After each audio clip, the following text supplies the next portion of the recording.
Good morning to all. ಎಲ್ಲರಿಗೂ ನಮಸ್ಕಾರ. ಈ ದಿನ ನಾವು ಎರಡು ಮುಖ್ಯವಾಗಿರ್ತಕ್ಕಂಥ ಕಾನ್ಸೆಪ್ಟನ್ನು ತಿಳ್ಕೊಳ್ಳೋಕ್ಕೆ ಪ್ರಯತ್ನ ಮಾಡೋಣ. ಎಸ್ಪೆಷಲಿ ಟೀಚರ್ಸ್ಗೆ ಇದು ಹೆಲ್ಪ್ ಆಗ್ಬೋದು.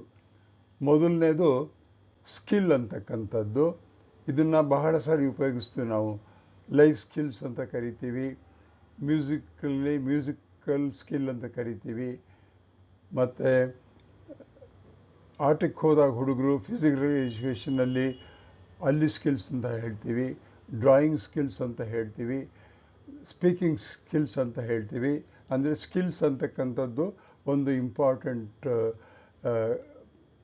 ಆಬ್ಜೆಕ್ಟಿವ್ ನಾವು ಟೀಚ್ ಮಾಡಬೇಕಾದ್ರೆ, ಮಕ್ಕಳಿಗೆ ಸ್ಕಿಲ್ಲನ್ನು ಡೆವಲಪ್ ಮಾಡಬೇಕು ಅಂತ. ಅದೇ ರೀತಿ ಕಾಂಪಿಟೆನ್ಸಿ ಅನ್ನೋ ಒಂದು ವರ್ಡ್ ಹೇಳ್ತಾ ಇದ್ದೀನಿ, ಇದನ್ನು ಯೂಸ್ ಮಾಡ್ತಾ ಇತ್ತೀಚೆಗೆ. ಕಾಂಪಿಟೆನ್ಸಿ ಅಂತಕ್ಕಂಥದ್ದು ಸ್ವಲ್ಪ ಚೇಂಜ್ ಆಗಿರುತ್ತೆ. ಕಾಂಪಿಟೆನ್ಸಿ ಅನ್ನೋದರಲ್ಲಿ ನಾಲೆಡ್ಜ್ ಇರುತ್ತೆ, ಅವ್ರು ಕಲ್ತಿರ್ತಕ್ಕಂಥದ್ದು, ಸ್ಕಿಲ್ ಇರುತ್ತೆ, ಮತ್ತು ಅದನ್ನು ಯಾವ ರೀತಿ ಯೂಸ್ ಮಾಡಬೇಕು ಅನ್ನೋದು ಇರುತ್ತೆ. ಇವೆಲ್ಲವೂ ಸೇರಿಕೊಂಡಾಗ ಅದು ಕಾಂಪಿಟೆನ್ಸಿ ಅಂತಾಗುತ್ತೆ.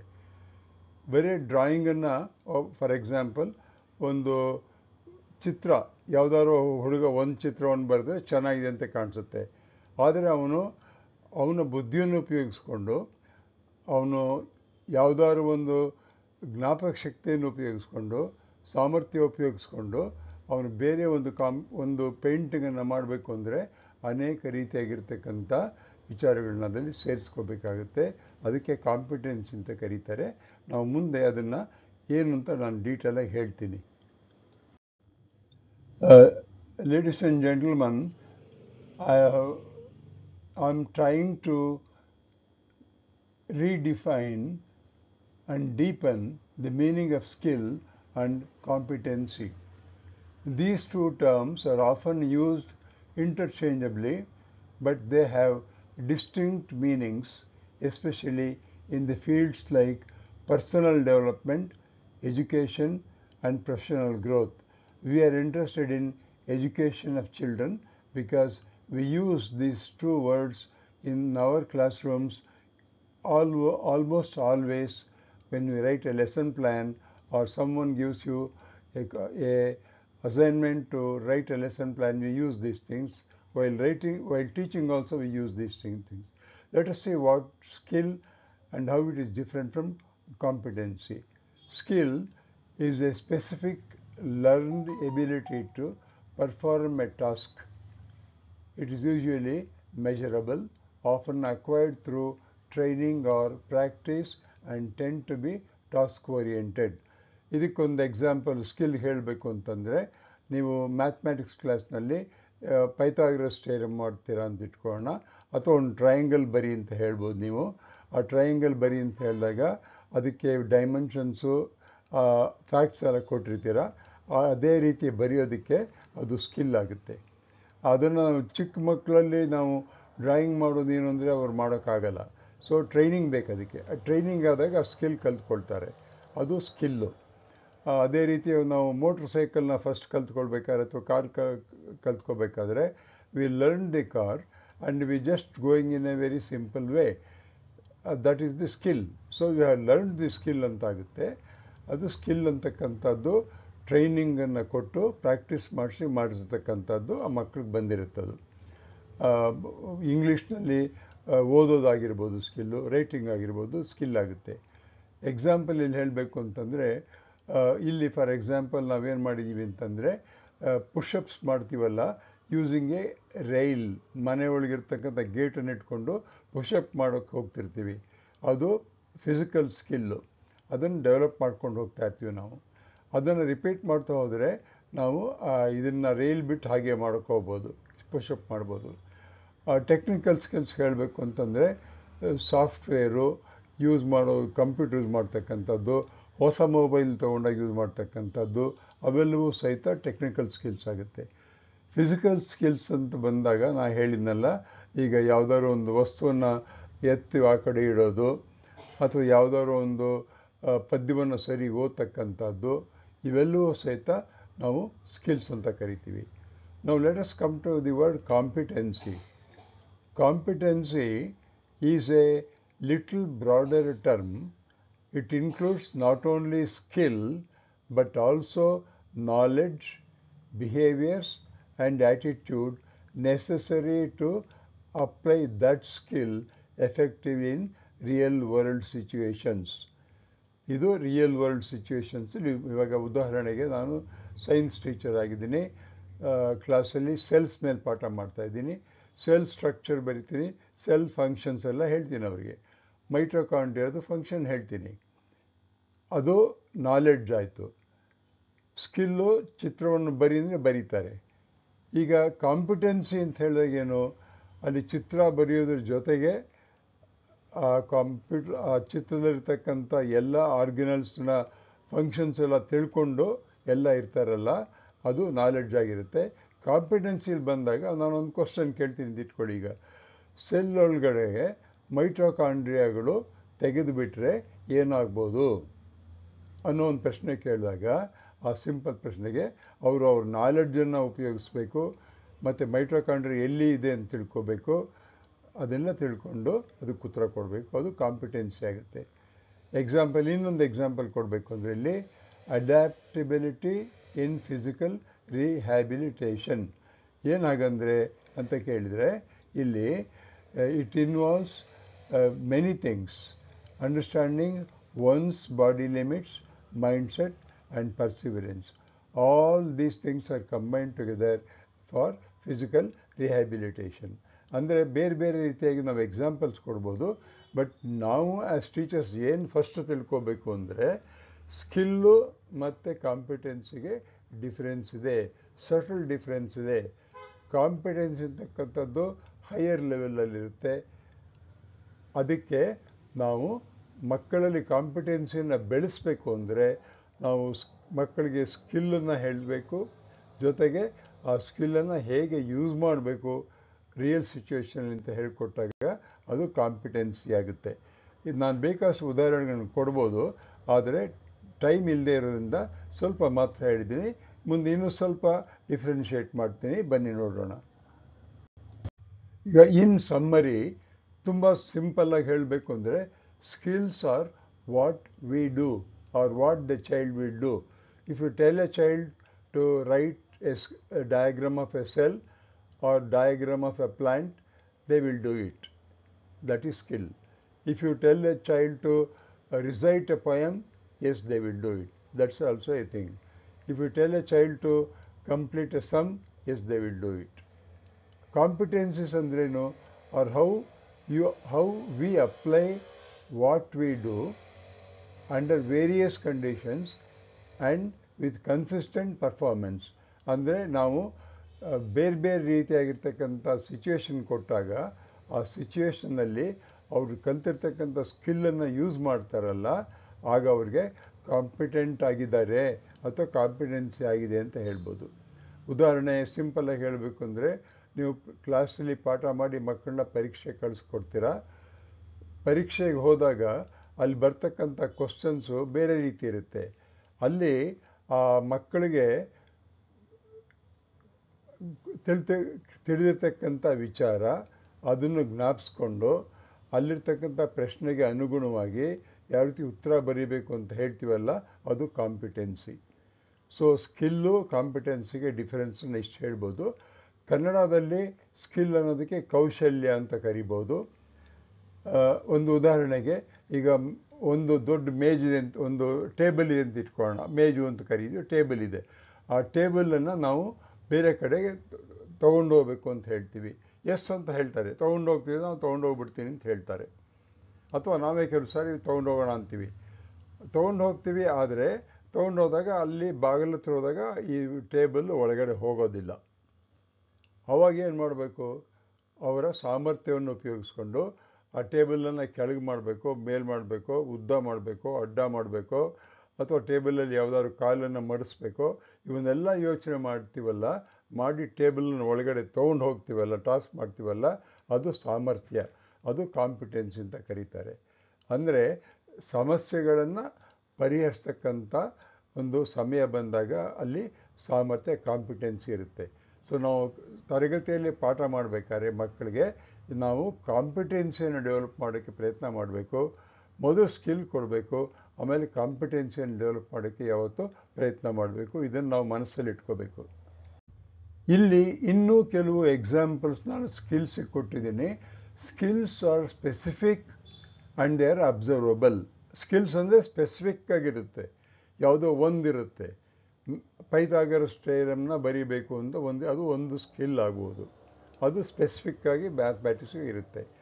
ಏರಿಯಾಸ್ ಎಕ್ಸಾಂಪಲ್ ಕೊಡಬೇಕು ಅಂತಂದೇಳಿ ಎಕ್ಸಾಂಪಲ್ ಸ್ಕಿಲ್ಸು ಕೊಟ್ಟಿದ್ದೀನಿ ಬಲ್ಗಡೆ. ಫಿಸಿಕಲ್ ಟ್ರೈನಿಂಗ್ ತಗೋಣ. Doing a supported squat, maintaining balance on one leg, executing proper form in a pushup. ಇದು ಫಿಸಿಕಲ್, ಇವೆಲ್ಲ ಸ್ಕಿಲ್ಸ್ ಆಯಿತು. ಒಂದು ಬ್ಯಾಸ್ಕೆಟ್ ಬಾಲನ್ನು ನೀವು ಥ್ರೋ ಮಾಡಬೇಕು ಅಂದಾಗ ಅಲ್ಲಿ ಸ್ಕಿಲ್ಲಿನ ಜೊತೆಗೆ ಬೇರೆ ಬರುತ್ತೆ, ಅದಕ್ಕೆ ಕಾಂಪಿಟೆನ್ಸಿ ಆಗುತ್ತೆ ಆವಾಗ. ಇದು ಸ್ಕಿಲ್ ಆಯಿತು. ಕಮ್ಯುನಿಕೇಷನ್ ಅಂತ ಏರಿಯಾ ತೊಗೊಂಡಾಗ ರೈಟಿಂಗ್ ಎ ಕ್ಲಿಯರ್ ಇಮೇಲ್, ಒಂದು ಸಣ್ಣದ ಇಮೇಲ್ ಯಾರಿಗೂ ಬರಿಬೋದು. ಗಿವಿಂಗ್ ಎ ಪ್ರೆಸೆಂಟೇಷನ್, ಮಕ್ಕಳು ಯಾವುದೋ ಒಂದು ಮನೆಯಲ್ಲಿ ಓದಿರ್ತಕ್ಕಂಥ ಒಂದು ಪದ್ಯವನ್ನು ಬರೆದಿದ್ದು ಓದ್ಬೋದು. ಆ್ಯಕ್ಟಿವ್ ಲಿಸ್ನಿಂಗ್, ಕ್ಲಾಸಲ್ಲಿ ಕೂತ್ಕೊಂಡಾಗ ಕೇಳ್ತಾ ಇರೋದು, ಇದು ಒಂದು ಸ್ಪೆಸಿಫಿಕ್ ಇದು ಸ್ಕಿಲ್ಲು. ಆ್ಯಕ್ಟಿವ್ ಲಿಸ್ನಿಂಗನ್ನೇ ಕಲಿಸ್ಬೇಕು ಅಂದರೆ ಸರಿಗೆ ಕೈ ಕಟ್ಕೊಂಡು ಕೂತ್ಕೊಳ್ಳಿ ನೀವು ಕೇಳಬೇಕು ಅಂತ ಹೇಳ್ತೀವಲ್ಲ, ಅದು ಒಂದೇ ಒಂದು ಲಿಸ್ನಿಂಗು, ಅದು ಒಂದು ಸ್ಕಿಲ್, ಅದು ಮಕ್ಕಳು ಕೇಳ್ತಕ್ಕಂಥದ್ದು. ಟೆಕ್ನಿಕಲ್ ಇದಕ್ಕೆ ಬಂದಾಗ ಯಾವುದೋ ಈಗ ಫಾರ್ ಎಕ್ಸಾಂಪಲ್ ಕಂಪ್ಯೂಟರ್ ಒಳಗಡೆ ನೀವು ತೊಗೊಂಡ್ರೆ ಪೈಥಾನ್ ಅನ್ನೋ ಒಂದು ಪರ್ಟಿಕ್ಯುಲರ್ ಲ್ಯಾಂಗ್ವೇಜನ್ನು ಬರೆಯೋದು ಹೇಗೆ ಕಾನ್ಫಿಗರೇಷನ್ ಮಾಡಬೇಕು, ಹೋಮಲ್ಲಿ ವೈಫೈಯನ್ನು ಹೇಗೆ ಕಾನ್ಫಿಗರ್ ಮಾಡಬೇಕು ನೆಟ್ವರ್ಕ್ಗೆ, ಇವೆಲ್ಲ ಟೆಕ್ನಿಕಲ್ ಸ್ಕಿಲ್ಸ್ ಆಯಿತು. ಕಾಗ್ನಿಟಿವ್ ಅಂತ ಹೇಳಿದ್ರೆ ಮನಸ್ಸಿಗೆ, ಅಂದರೆ ಕಾಗ್ನಿಷನ್, ನಮ್ಮ ಬ್ರೈನನ್ನು ಉಪಯೋಗಿಸ್ಕೊಂಡು ಮೈಂಡ್ಫುಲ್ಲಾಗಿರ್ತಕ್ಕಂಥ ಮಾಡಬೇಕಾಗಿರ್ತಕ್ಕಂಥದ್ದು ಅಂತಂದರೆ cognitive refers to the ability of doing using our brain, solving puzzles, memorizing facts, identifying patterns, all these things will become cognitive abilities. So ಇವೆಲ್ಲವೂ ಸಹಿತ ಸ್ಕಿಲ್ಸ್ ಆಯಿತು. ಬರೀ ಅದು ಕಾಗ್ನೇಟಿವ್ ಆಯಿತು, ಅದರಲ್ಲಿ ನಾವು ಎಫೆಕ್ಟಿವ್ ಆಗಲಿ ಸೇರಿಸಿಲ್ಲ. ಸೊ ಸ್ಕಿಲ್ಸಲ್ಲಿ ಇದನ್ನು ಜ್ಞಾಪಕ ಇಟ್ಕೋಬೇಕು ನೀವು. ಇಲ್ಲಿ ಕಾಂಪಿಟೆನ್ಸಿ ಅನ್ನೋದಕ್ಕೆ ಕೆಲವು ಎಕ್ಸಾಂಪಲ್ಸ್ ನಾನು ಕೊಟ್ಟಿದ್ದೀನಿ ಆ್ಯಂಡ್ ವಾಟ್ ಇಟ್ ಇನ್ವಾಲ್ವ್ಸ್ ಅಂತ ಹೇಳಿದ್ದೀನಿ. Resilience in recovery. Resilience in recovery ಅಂತಂದರೆ ತುಂಬ ಕಷ್ಟಪಟ್ಟು ಏನೋ ಮಾಡಿರ್ತೀವಲ್ಲ, ಸುಸ್ತಾಗಿರುತ್ತಲ್ಲ, ಹೇಗೆ ರಿಕವರಿ ಆಗ್ತೀವಿ. Physical skills like marching or squatting plus emotional strength, adaptive mindset and consistency. March past ಹೋಗಬೇಕಾದ್ರೆ ನಿಮ್ಗೇನಾಗಬೇಕು, ಬರೀ ಕೈ ಕಾಲು ಅಲ್ಲಾಡ್ಸೋದಲ್ಲ, ನಿಮ್ಮ ಮೈಂಡ್ಸೆಟ್ಟನ್ನು ಉಪಯೋಗಿಸ್ಕೊಂಡು ಮಾಡಬೇಕಾಗುತ್ತೆ. ಅದೇ ರೀತಿ 15-20 ಸ್ಕ್ವಾಟ್ ಮಾಡು ಅಂತ ಹೇಳಿದಾಗ ನೀವು ಸ್ಕ್ವಾಟಿಂಗ್ ಕಲ್ತಿರ್ತೀರ, ಆದರೆ 20 ಸ್ಕ್ವಾಟ್ ಮಾಡಬೇಕು ಅಂತ ಹೇಳಿದಾಗ ನೀವು ಎಮೋಷನಲ್ ಸ್ಟ್ರೆಂಗ್ತ್ ಬೇಕು, ನಾನು ಮಾಡ್ತೀನಿ ಅಂತ ಧೈರ್ಯ ಬೇಕು. ಅದೇ ರೀತಿ ಈಗ ಸ್ಕೂಟ್ರ್ ಕಲ್ತಿರ್ತೀವಿ, ಸ್ಕೂಟ್ರ್ 5-6 ಕಿಲೋಮೀಟರ್ ಸ್ಪೀಡಲ್ಲಿ ಒಂದೇ ಒಂದು ರೋಡಲ್ಲಿ ಹೋಗ್ತಾ ಇರ್ತೀವಿ. ಅದು ಬಿಟ್ಟು ನೀನು 20 ಕಿಲೋಮೀಟರ್ ಸ್ಪೀಡಲ್ಲಿ ಒಂದು ತುಂಬ ಟ್ರಾಫಿಕ್ ಇರೋ ಕಡೆ ಹೋಗು ಅಂತ ಹೇಳಿದಾಗ ಅಲ್ಲಿ ಕಾಂಪಿಟೆನ್ಸಿ ಬರುತ್ತೆ, ಆವಾಗ ಮೈಂಡನ್ನು ಯೂಸ್ ಮಾಡ್ತೀವಿ. ಅದನ್ನು ನೀವು ಜ್ಞಾಪಕ ಇಟ್ಕೊಳ್ಳಿ. ಸೊ ಶಾಲೆಯಲ್ಲಿ ಮಕ್ಕಳಿಗೆ ನಾವು ಪಾಠವನ್ನು ಕಲಿಸ್ಬೇಕಾದ್ರೆ ಸ್ಕಿಲ್ಲು ಕಲಿಸ್ಬೇಕು, ಕಾಂಪಿಟೆನ್ಸಿ ಕಲಿಸೋದಕ್ಕೆ ಪ್ರಯತ್ನ ಮಾಡಬೇಕು. ಎಮೋಷನಲ್ ಇಂಟೆಲಿಜೆನ್ಸ್ನ ಯೂಸ್ ಮಾಡಬೇಕಾಗುತ್ತೆ. Communication skills, empathy, self awareness and leadership, ಇವೆಲ್ಲವೂ ಸಹಿತ ಕಾಂಪಿಟೆನ್ಸಿಗೆ ಬೇಕಾಗುತ್ತೆ. ಪ್ರಾಬ್ಲಮ್ ಸಾಲ್ವಿಂಗ್ ಎಬಿಲಿಟಿ ಇರಬೇಕು ಕಾಂಪಿಟೆನ್ಸಿಯಲ್ಲಿ. ಅನಾಲಿಟಿಕಲ್ ಥಿಂಕಿಂಗ್ ಇರಬೇಕು, ಅಂದರೆ ಯಾವುದಾದ್ರು ಒಂದು ಚಿತ್ರವನ್ನು ನಾನು ಫಾರ್ ಎಕ್ಸಾಂಪಲ್ ಸಿಂಪಲ್ ಎಕ್ಸಾಂಪಲ್ ಕೊಡ್ತೀನಿ. ಒಂದು ಸೆಲ್ಲಿನ ಡಯಾಗ್ರಾಮ್ ಬರೆದ್ಬಿಟ್ಟು ಆ ಸೆಲ್ಲಲ್ಲಿ ನಾನು ಗಾಲ್ಗಿ ಬಾಡಿಸನ್ನು ತೋರಿಸದೆ ಹೋಗಿ ಮಕ್ಕಳಿಗೆ ಈ ಚಿತ್ರದಲ್ಲಿ ಯಾವ ಆರ್ಗನಲ್ ಇಲ್ಲ ಅಂತ ಹೇಳಿದಾಗ ಅವರು ಅನಲೈಸ್ ಮಾಡಿ ಇದರಲ್ಲಿ ಆರ್ಗನಲ್ ಇಲ್ಲ ಅಂತ ಹೇಳಬೇಕು. ಆಮೇಲೆ ಇದಿಲ್ಲದ್ರೆ ಏನಾಗ್ಬೋದು ಸೆಲ್ಲಲ್ಲಿ ಫಂಕ್ಷನ್ ಅಂತ ಕೇಳಿದಾಗ ಅದನ್ನು ಕ್ರಿಯೇಟಿವ್ ಆಗಿ ಹೇಳಬೇಕಾಗ್ಬೋದು. ಇಂಥದ್ದಕ್ಕೆ ನಾವು ಪ್ರಾಬ್ಲಮ್ ಸಾಲ್ವಿಂಗ್ ಎಬಿಲಿಟಿ ಅಂತ ಹೇಳ್ತೀವಿ. Ability includes competencies using content, using knowledge and other emotional and mindset. You will be mindful in using the competency. Leadership. Leadership ಅಂತ ಹೇಳಿದಾಗ ಏನಾಗುತ್ತೆ, ಅವ್ರಿಗೆ ಕಮ್ಯುನಿಕೇಷನ್ ಬರಬೇಕು, ಡಿಸಿಷನ್ ತಗೊಳ್ಳೋ ಎಬಿಲಿಟಿ ಇರಬೇಕು, ಅಕೌಂಟಬಿಲಿಟಿ ಇರಬೇಕು. ಇವೆಲ್ಲ ಸೇರ್ಕೊಂಡು ಬಂದಾಗ ಲೀಡರ್ಶಿಪ್ ಆಗುತ್ತೆ. ಅಂದರೆ ಲೀಡರ್ಶಿಪ್ ಕಾಂಪಿಟೆನ್ಸಿ ನೀವು ಡೆವಲಪ್ ಮಾಡಬೇಕು ಮಕ್ಕಳಲ್ಲಿ ಅಂತ ಹೇಳಿದರೆ ಅವರಿಗೆ ಕಮ್ಯುನಿಕೇಷನ್ ಕಲಿಸ್ಬೇಕು, ಡಿಸಿಷನ್ ಮೇಕಿಂಗ್ ಎಬಿಲಿಟಿ ಸ್ಕಿಲ್ ಕಲಿಸ್ಬೇಕು, ಅಕೌಂಟಬಿಲಿಟಿ ಸ್ಕಿಲ್ ಕಲಿಸ್ಬೇಕು. ಅಂದರೆ many skills may join to form one competency that includes both cognitive, affective and psychomotor domains. ಇದನ್ನು ನೀವು ಜ್ಞಾಪಕ ಇಟ್ಕೊಳ್ಬೇಕು. ಟೀಚಿಂಗ್ನಲ್ಲಿ ಇದು ಬಹಳ ಮುಖ್ಯವಾಗಿ ನಾವು ಕಲ್ತ್ಕೋಬೇಕು. ಈಗ ನಾನು ಫರ್ದರ್ ಇನ್ನೊಂದು ಎಕ್ಸಾಂಪಲ್ಲು ಕೊಟ್ಟು ಇದನ್ನು ಸ್ಕಿಲ್ ಆ್ಯಂಡ್ ಕಾಂಪಿಟೆನ್ಸಿ ಡಿಫರೆನ್ಸ್ ಕೊಡೋಕ್ಕೆ ನೋಡ್ತಾ ಇದ್ದೀನಿ. A teacher might demonstrate the difference between skill and competency through a real classroom example. ಒಂದು ಕ್ಲಾಸ್ ರೂಮ್ ಎಕ್ಸಾಂಪಲ್ ತೊಗೊಳ್ಳೋಣ. ಈಗ ಇನ್ ಎ ಟೀಚರ್ಸ್ ರೋಲಲ್ಲಿ ಸ್ಕಿಲ್ಲು ಏನು, explaining the cell structure clearly, ಅದು skill. ಅವರು ಯಾವ್ಯಾವುದೋ ಇದನ್ನು ಬ್ಲ್ಯಾಕ್ ಬೋರ್ಡು ವೈಟ್ ಬೋರ್ಡ್ ಎಲ್ಲ ಯೂಸ್ ಮಾಡಿಕೊಂಡು ಸೆಲ್ ಸ್ಟ್ರಕ್ಚರ್ನ ಕ್ಲಿಯರಾಗಿ ಎಕ್ಸ್ಪ್ಲೈನ್ ಮಾಡ್ತಾರೆ ಮಕ್ಕಳಿಗೆ, ಎಲ್ಲ ಮಕ್ಕಳಿಗೂ ಅರ್ಥವಾಗೋ ಹಾಗೆ. ಇನ್ಕ್ಲೂಸಿವ್ ಆಗಿರುತ್ತೆ ಕ್ಲಾಸು. ಅಂದರೆ ಇಂಟೆಲಿಜೆಂಟ್ ಇರ್ತಾರೆ, ಕಡಿಮೆ ಇಂಟೆಲಿಜೆಂಟ್ ಇರ್ತಾರೆ, ಬೇಗ ಕಲಿಯೋರು ಇರ್ತಾರೆ, ನಿಧಾನಕ್ಕೆ ಎಲ್ಲರಿಗೂ ಅರ್ಥ ಆಗೋ ಹಾಗೆ ಅವರು ಪಾಠವನ್ನು ಮಾಡ್ತಾರೆ ಅಂತ ಇಟ್ಕೊಂಡು ಅದು ಸ್ಕಿಲ್ಲು. ಅದು ಟಾಸ್ಕ್ ಸ್ಪೆಸಿಫಿಕ್. ಅದು ಅಂದರೆ ಅವತ್ತಿನ ಪಾಠ ಸೆಲ್ಲನ್ನು ಮಾಡೋದಕ್ಕೆ ಎಲ್ಲ ಮಾಡಿರ್ತಾರೆ. The teacher can present a concept in an understandable way to a full class. Competency ಏನಾಗುತ್ತೆ ಅದರಲ್ಲಿ ಅಂತ ಹೇಳಿದಾಗ facilitating deep thinking in students. ಅಂದರೆ ಸ್ಟೂಡೆಂಟ್ಸಲ್ಲಿ ಡೀಪ್ ಥಿಂಕಿಂಗ್ ಬರಬೇಕು. ಅಂದರೆ ಪಾಠ ಮಾಡ್ತಾನೆ ಇದನ್ನು ಡೆವಲಪ್ ಮಾಡೋಕ್ಕೆ ಪ್ರಯತ್ನ ಮಾಡಬೇಕು. ಇದೇನು ಇದರಲ್ಲಿ ಏನು ಇನ್ಕ್ಲೂಡ್ ಆಗುತ್ತೆ, ಅವರು explaining the concept, adapting explanation to different learning styles, teacher encouraging questions and curiosity, assessing students' understanding and responding with empathy, drawing connections to real life situation. ಅಂದರೆ ಟೀಚರ್ಗೆ ಎರಡು ಸ್ಕಿಲ್ಲು ಇರಬೇಕು, ಸ್ಕಿಲ್ಲು ಕಾಂಪಿಟೆನ್ಸಿ ಎರಡು ಇರಬೇಕು. Skill ಒಂದೇ ಇದ್ದರೆ ಸಾಲೋದಿಲ್ಲ, ಕಾಂಪಿಟೆನ್ಸಿನೂ ಇರಬೇಕು ಅವರಿಗೆ. So ಪ್ರತಿಯೊಬ್ಬ ಟೀಚರು ಸಹಿತ ಸ್ಕಿಲ್ಲು ಮತ್ತು ಕಾಂಪಿಟೆನ್ಸಿಗೆ ಡಿಫರೆನ್ಸ್ ತಿಳ್ಕೊಂಡು ಅವರು ಕಾಂಪಿಟೆಂಟ್ ಟೀಚರ್ ಆಗಬೇಕು. ಅಂತಂದರೆ ಸ್ಕಿಲ್ಸ್ ಇರಬೇಕು ಮತ್ತು ಕಾಂಪಿಟೆನ್ಸಿ ಹೇಗೆ ಅದನ್ನು ನಾವು ಇದನ್ನು ಇನ್ಕ್ಲೂಡ್ ಮಾಡಬೇಕು ಅನ್ನೋದಿರಬೇಕು. ನಾನು ಸಿಂಪಲ್ಲಾಗಿ ಹೇಳಬೇಕು ಅಂದರೆ ನೀವು ಒಳ್ಳೆಯ ಟೀಚರ್ ಆಗಬೇಕು ಅಂದರೆ ನಿಮಗೆ ಸ್ಕಿಲ್ಲು ಇರಬೇಕು, ಕಾಂಪಿಟೆನ್ಸಿ ಲೆವೆಲ್ಲು ಇರಬೇಕು. Finally, as teachers we have to keep in mind that we have to develop in children both skills and competency. But as a teacher, you have to develop and we have to develop both skills to teach and competency to handle a mixed level classroom so that children will be able to learn better. I cannot explain more than that. Time has already gone up, and I hope you will try to differentiate between skill and competency. Thank you.